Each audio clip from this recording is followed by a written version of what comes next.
Bakit ba naglaan ng simbahan ng isang araw para pagnilayan ang pagdadalamhati ni Maria? Kasabay ng mga pagdadalamhati natin ngayong panahon ng pandemya, kasabay ng pagdadalamhati dahil sa maraming mga nagkakasakit ng COVID-19 at maraming namamatay na mga tao na malapit sa atin, kasabay ng mga pangarap na hindi natin maabot dahil sa pandemya, kasabay ng maraming dahilan ng kalungkutan, bakit natin ngayon ipinagdiriwang at ginugunita ang pagdadalamhati ng mahal na Birheng Maria?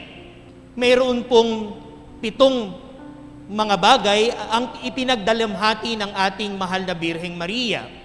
Una ay yung narinig niya ang propesiya ni Simeon na si Jesus at ang misyon ni Jesus ay parang isang balaraw na tatarak sa kanyang puso.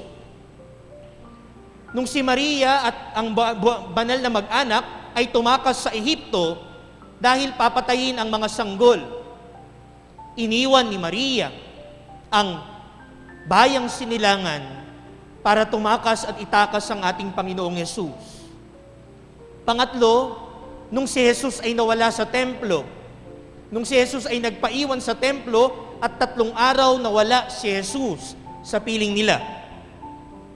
Pang-apat, yung pagkakita ni Maria kay Jesus patungong Kalbaryo habang buhat-buhat ni Jesus ang krus.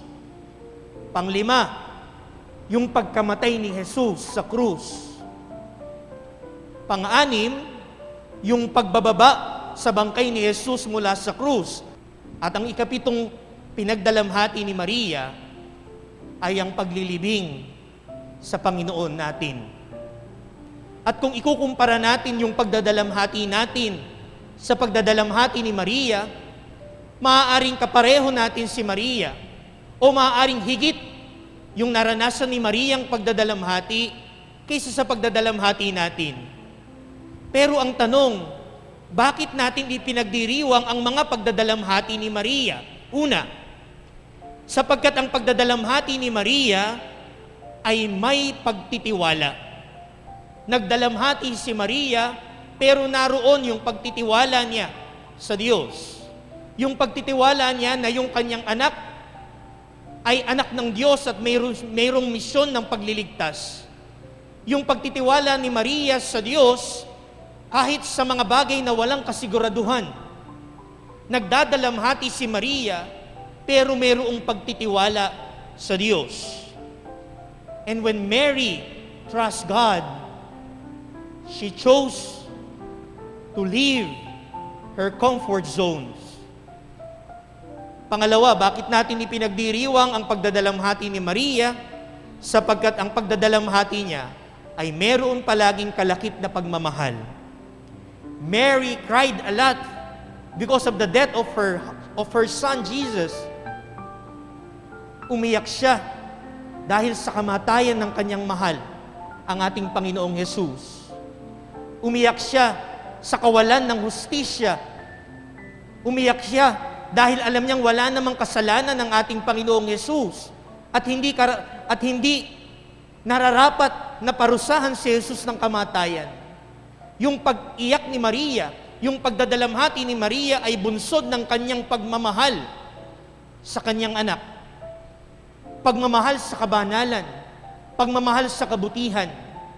Kaya magandang tanungin natin, lalo na ngayong panahon na ito, nagdadalamhati ba tayo kapag nakakakita tayo ng kawalang katarungan?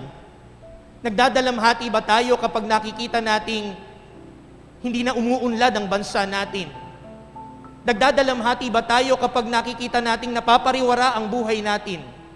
Nagdadalamhati ba tayo kapag napapalayo tayo sa ating mga mahal sa buhay? Nagdadalamhati pa ba tayo dahil nagmamahal tayo? Si Maria, nagdalamhati dahil malaki ang kanyang pagmamahal sa Diyos at sa kanyang kapwa. At panghuli, ang pagdadalamhati ni Maria ay pagdadalamhati na may pag-asa. Mary cried so much because of the death of her son. But it is always with hope. Tayo rin, we may cry for now. We may be sad now. We may be sorrowful now. But let our sorrow be filled with hope that we will not remain in sadness. Hindi tayo palaging malungkot. Meron at merong paraan at darating ang panahon na kagaya ni Maria, gagantimpalaan tayo ng Diyos ng kagalakan. Kagalakan sa muling pagkabuhay. Kagalakan sa pagtatagumpay ng Diyos sa buhay natin. Amen.